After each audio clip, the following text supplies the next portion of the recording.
Bahwa para pelaku ini ternyata pasangan suami istri residivis, pernah melakukan hal yang sama begitu. Apakah dari pihak Sapuhi ini sudah pernah mengetahui track record dari para pelaku ini, Pak? Boleh saya sampaikan kalau Naila Travel ini pertama bukan dari anggota kami, Bu.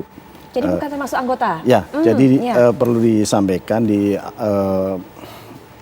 penyelenggaraan umroh haji ini ada beberapa asosiasi. Ya. Nah, salah satunya asosiasi yang tadi disebutkan kami itu berada di Syarikat Penyelenggara Umroh Haji Indonesia.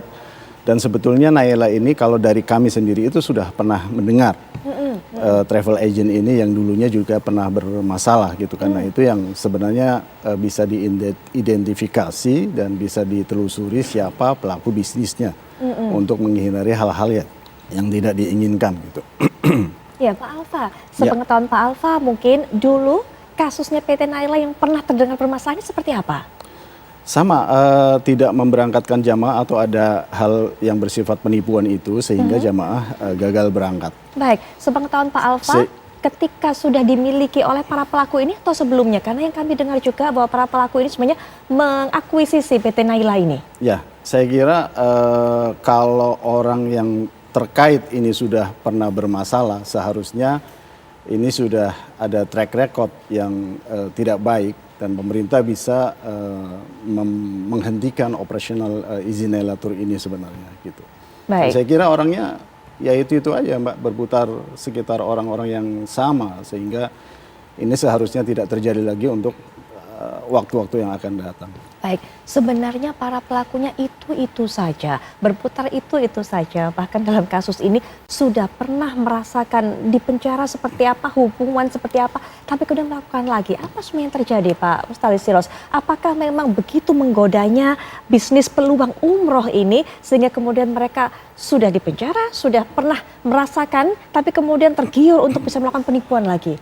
Ya, saya sering menyebut begini, Mbak Putri, bahwa umroh itu adalah ibadah, tapi kalau dibilang sebagai penyelenggaraan ibadah umroh itu bisnis. Jadi seluruh aktivitas kegiatan umroh itu full pembiayaan, dari pengadaan vaksin, kemudian visa, kemudian penerbangan, kemudian catering dan seterusnya gitu. Itu semuanya kan berbiaya. Nah, semakin hari semakin kesini itu biaya umroh kan tambah naik. Betul. Dulu misalnya ada harga referensi dari Kementerian Agama sebelum pandemi itu 20 juta. Pada masa pandemi naik menjadi 26 juta.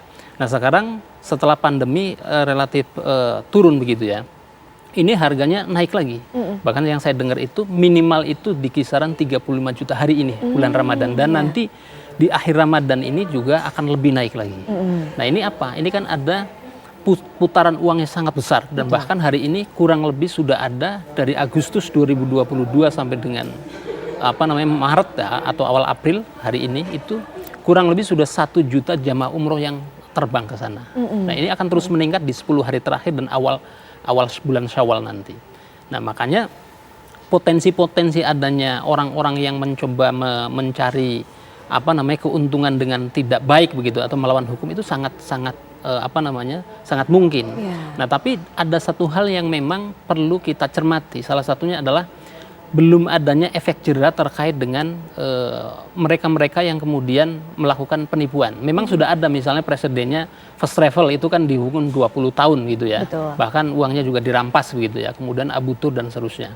Nah, sekarang ada sebuah era baru gitu ya dengan adanya Undang-Undang Cipta Kerja. Sesungguhnya hukuman bagi mereka yang menipu dan merugikan penyelenggaraan umroh itu relatif tinggi begitu. Betul. Ya, yaitu 10 tahun dan atau denda sebanyak 10 miliar. Nah, makanya dengan adanya langkah yang dilakukan oleh Polda Metro Jaya, khususnya jajaran Dirkrimum Polda Metro Jaya, kita sangat apresiasi. Baik. Ini supaya paling tidak memberikan efek. Dan kalau si MA itu pelakunya itu kan salah satu ownernya PT NSWM itu kan waktu-waktu lalu memang sempat di penjara berurusan dengan hukum, tapi hukumannya kecil, Mbak. Nah, cuman bahkan cuman menjalani 8 bulan begitu ya. Baik, Pak. Nah, maka dengan adanya proses yang baru ini kita berharap ini ada efek jera kepada mereka-mereka itu.